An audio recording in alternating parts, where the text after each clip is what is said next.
How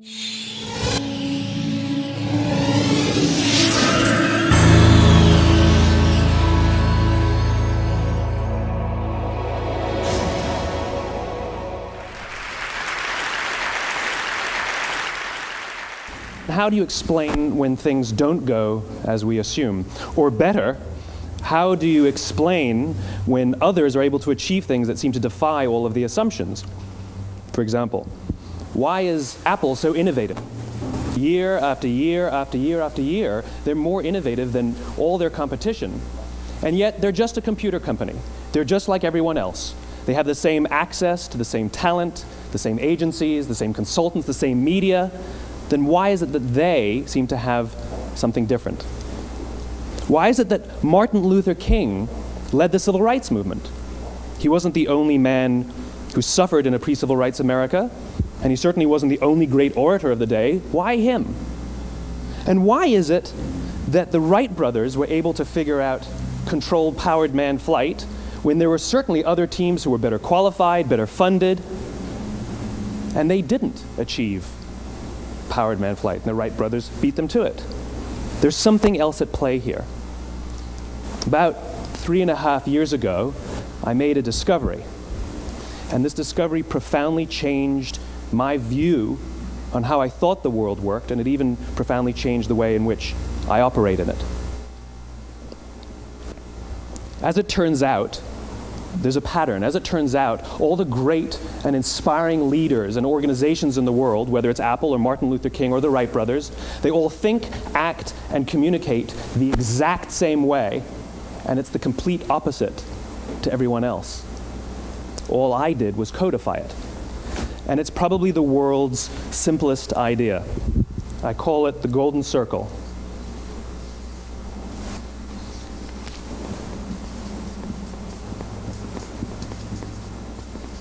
Why, how, what?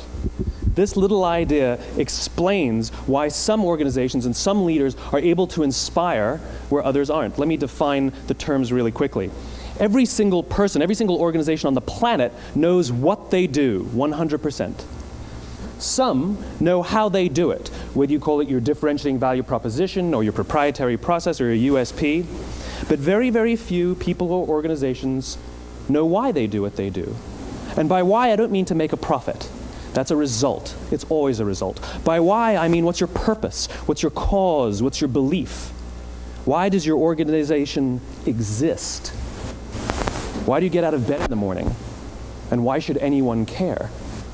Well, as a result, the way we think, the way we act, the way we communicate is from the outside in. It's obvious. We go from the clearest thing to the fuzziest thing. But the inspired leaders and the inspired organizations, regardless of their size, regardless of their industry, all think, act, and communicate from the inside out. Let me give you an example. I use Apple because they're easy to understand and everybody gets it. If Apple were like everyone else, a marketing message from them might sound like this. We make great computers. They're beautifully designed, simple to use, and user-friendly. Want to buy one? Meh. And that's how most of us communicate. That's how most marketing is done, that's how most sales is done, and that's how most of us communicate interpersonally. We say what we do, we say how we're different or how we're better, and we expect some sort of behavior, a purchase, a vote, something like that. Here's our new law firm. We have the best lawyers with the biggest clients. We always perform for our clients, do business with us. Here's our new car. It gets great gas mileage. It has, leather seats. Buy our car. But it's uninspiring. Here's how Apple actually communicates. Everything we do, we believe in challenging the status quo. We believe in thinking differently. The way we challenge the status quo is by making our products beautifully designed, simple to use, and user-friendly. We just happen to make great computers. Want to buy one? Totally different, right? You're ready to buy a computer from me. All I did was reverse the order of the information. What it proves to us is that people don't buy what you do, people buy why you do it. People don't buy what you do, they buy why you do it. This explains why every single person in this room is perfectly comfortable buying a computer from Apple. But we're also perfectly comfortable buying an MP3 player from Apple, or a phone from Apple, or a DVR from Apple. But as I said before, Apple's just a computer company. There's nothing that distinguishes them structurally from any of their competitors. Their competitors are all equally qualified to make all of these products. In fact, they tried. A few years ago, Gateway came out with flat screen TVs. They're eminently qualified to make flat screen TVs. They've been making flat screen monitors for years. Nobody bought one. And Dell came out with MP3 players and PDAs. And they make great quality products, and they can make perfectly well-designed products, and nobody bought one. In fact, talking about it now, we can't even imagine buying an MP3 player from Dell. Why would you buy an MP3 player from a computer company? But we do it every day. People don't buy what you do, they buy why you do it. The goal is not to do business with everybody who needs what you have.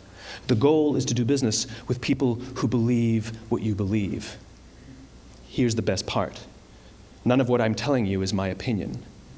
It's all grounded in the tenets of biology, not psychology, biology. If you look at a cross-section of the human brain, looking from the top down, what you see is the human brain is actually broken into three major components that correlate perfectly with the golden circle. Our newest brain, our Homo sapien brain, our neocortex, corresponds with the what level. The neocortex is responsible for all of our rational and analytical thought and language. The middle two sections make up our limbic brains, and our limbic brains are responsible for all of our feelings, like trust and loyalty.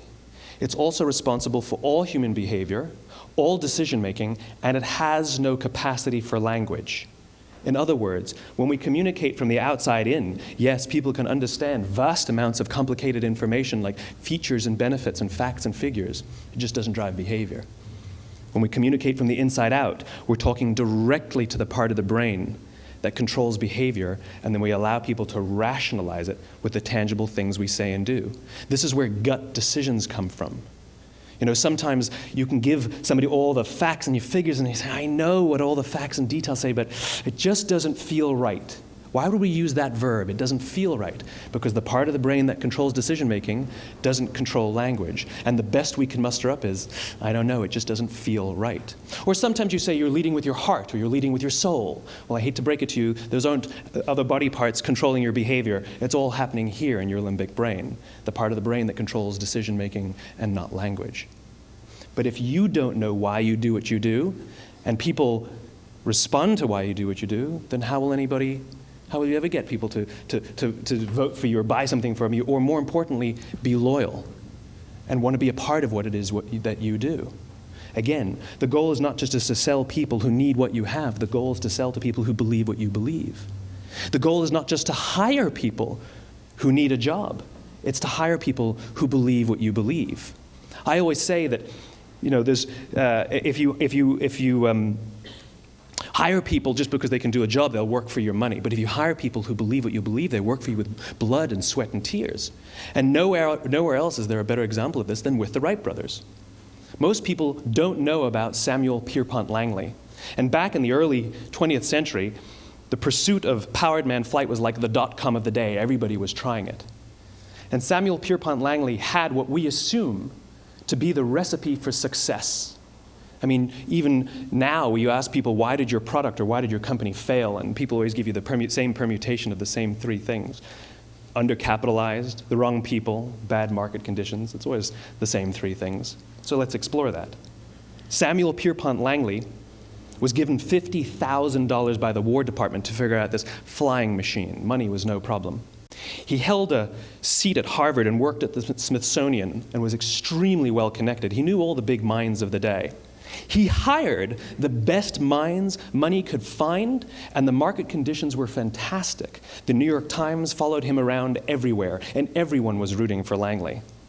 And how come we've never heard of Samuel Pierpont Langley? A few hundred miles away in Dayton, Ohio, Orville and Wilbur Wright. They had none of what we consider to be the recipe for success. They had no money. They paid for their dream with the proceeds from their bicycle shop. Not a single person on the Wright brothers' team had a college education, not even Orville or Wilbur. And the New York Times followed them around nowhere. The difference was Orville and Wilbur were driven by a cause, by a purpose, by a belief. They believed that if they could figure out this flying machine, it'll change the course of the world. Samuel Pierpont Langley was different. He wanted to be rich, and he wanted to be famous. He was in pursuit of the result. He was in pursuit of the riches. And lo and behold, look what happened. The people who believed in the Wright brothers' dream worked with them with blood and sweat and tears. The others just worked for the paycheck. And they tell stories of how every time the Wright brothers went out, they would have to take 5 sets of parts because that's how many times they would crash before they came in for supper. And eventually, on December 17th, 1903, the Wright brothers took flight. And no one was there to even experience it. We found out about it a few days later. And further proof that Langley was motivated by the wrong thing, the day the Wright brothers took flight, he quit. He could have said, "That's an amazing discovery, guys. Now we'll improve upon your technology." But he didn't. He wasn't first. He didn't get rich. He didn't get famous. So he quit. People don't buy what you do, they buy why you do it. And if you talk about what you believe, you will attract those who believe what you believe. Well, why is it important to attract those who believe what you believe? Something called the law of diffusion of innovation. And if you don't know the law, you definitely know the terminology. The first 2.5% of our population are our innovators. The next 13.5% of our population are our early adopters. The next 34% are your early majority, your late majority, and your laggards. The only reason these people buy touch-tone phones is because you can't buy rotary phones anymore. We all sit at various places at various times on the scale, but what the law of diffusion of innovation tells us is that if you want mass market success or mass market acceptance of an idea, you cannot have it until you achieve this tipping point between 15 and 18% market penetration, and then the system tips. And I love asking businesses, what's your conversion on new business? And they love to tell you, oh, it's about 10%, proudly. Well, you can trip over 10% of the customers. We all have about 10% who just get it. That's how we describe them, right? That's like that gut feeling, oh, they just get it. The problem is, how do you find the ones that just get it before you're doing business with them versus the ones who don't get it? So it's this here, this little gap, that you have to close, as Geoffrey Moore calls it, crossing the chasm. Because you see, the early majority will not try something until someone else has tried it first. And these guys, the innovators and the early adopters, they're comfortable making those gut decisions. They're more comfortable making those intuitive decisions that are driven by what they believe about the world, and not just what product is available. These are the people who stood online for 6 hours to buy an iPhone when they first came out, when you could have just walked into the store the next week and bought one off the shelf. These are the people who spent $40,000 on flat-screen TVs when they first came out, even though the technology was substandard. And by the way, they didn't do it because the technology was so great. They did it for themselves. It's because they wanted to be first. People don't buy what you do, they buy why you do it. And what you do simply proves what you believe. In fact, people will do the things that prove what they believe. The reason that person bought the iPhone in the first 6 hours, or stood in line for 6 hours, was because of what they believed about the world and how they wanted everybody to see them. They were first. People don't buy what you do, they buy why you do it. So let me give you a famous example, a famous failure and a famous success of the law of diffusion of innovation. First, the famous failure. It's a commercial example. As we said before a second ago, the recipe for success is money and the right people and the right marketing conditions, right? You should have success then. Look at TiVo. From the time TiVo came out about 8 or 9 years ago to this current day, they are the single highest quality product on the market. Hands down, there is no dispute. They were extremely well funded. Market conditions were fantastic. I mean, we use TiVo as a verb. I TiVo stuff on my piece of junk Time Warner DVR all the time. But TiVo is a commercial failure. They've never made money. And when they went IPO, their stock was at about $30 or $40 and then plummeted, and it's never traded above 10. In fact, I don't think it's even traded above 6, except for a couple of little spikes. Because you see, when TiVo launched their product, they told us all what they had. They said, we have a product that pauses live TV, skips commercials, rewinds live TV, and memorizes your viewing habits without you even asking. And the cynical majority said, we don't believe you, we don't need it, we don't like it, you're scaring us. What if they had said, if you're the kind of person who likes to have total control over every aspect of your life, boy, do we have a product for you. It pauses live TV, skips commercials, memorizes your viewing habits, etc., etc. People don't buy what you do, they buy why you do it, and what you do simply serves as the proof of what you believe. Now let me give you a successful example of the law of diffusion of innovation.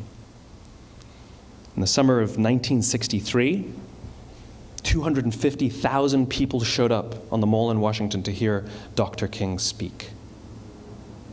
They sent out no invitations, and there was no website to check the date. How do you do that?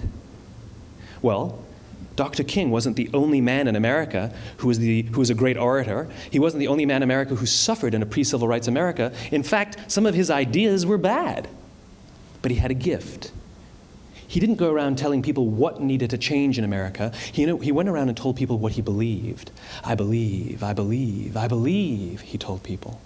And people who believed what he believed took his cause and they made it their own, and they told people. And some of those people created structures to get the word out to even more people. And lo and behold, 250,000 people showed up on the right day, on the right time to hear him speak. How many of them showed up for him? 0. They showed up for themselves. It's what they believed about America that got them to travel on a bus for 8 hours to stand in the sun in Washington for